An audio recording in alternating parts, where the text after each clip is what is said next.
Lundur Juda Belunja ke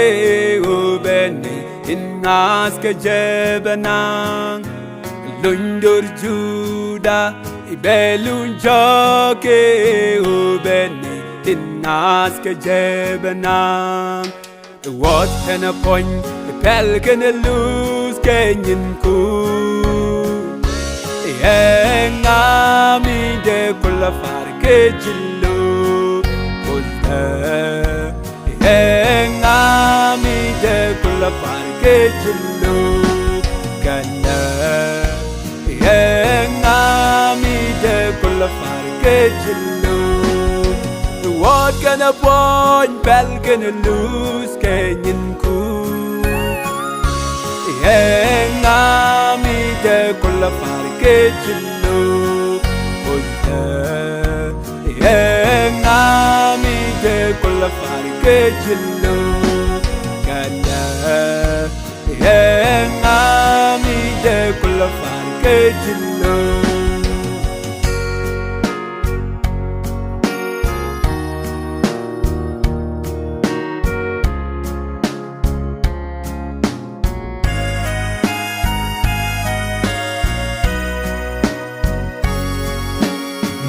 Nire loida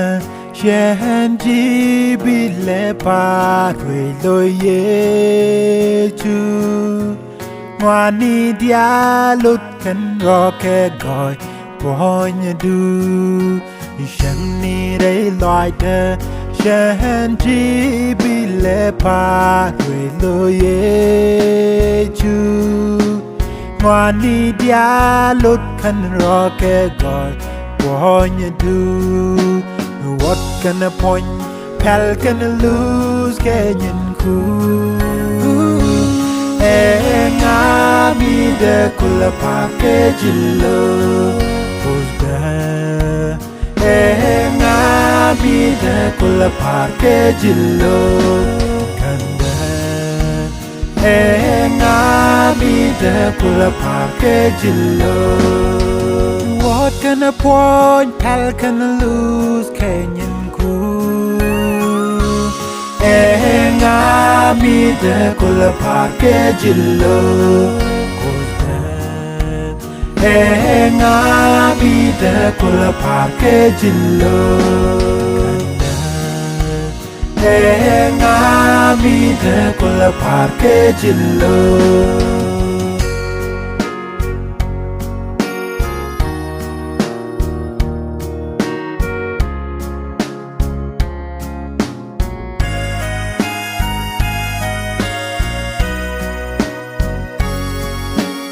En uberan kuslos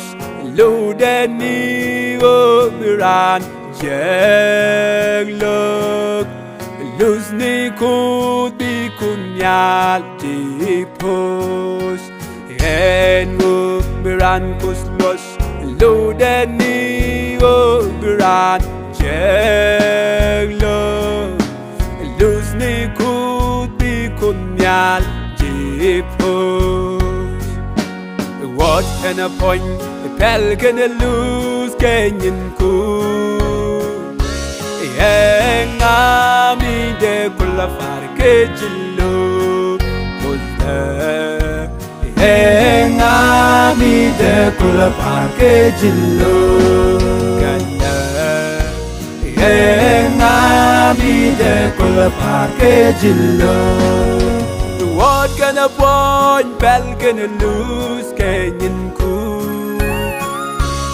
Engami de kula farke jillu Kulta Engami de kula farke jillu Gada Engami de kula farke jillu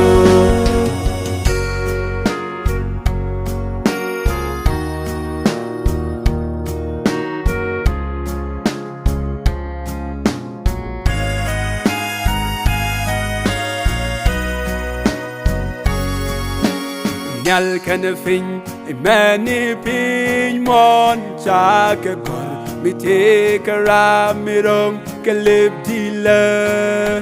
Ishwa ke jek selera mirong kelibde lundur chuda Ishwa jek en urong ne kelibdila Ike o chiriem de naskan Nyal kan pin mani pin mon cha ke gun mi te kara mirong kelib dila Ishwa ke jek selera mirong kelib de lundur chuda Ishwa jek en urong kelib dila Ike o chiriem de naskan What can a point the pal gonna lose Kenyan cool Henga mi de kula parke jillu Oda Henga mi de kula parke jillu Kanda Henga mi de kula parke jillu What can a point bell gonna lose Kenyan cool Henga mi de kula parke jillu Kota Henga mi de kula parke jillu Henga mi de kula parke jillu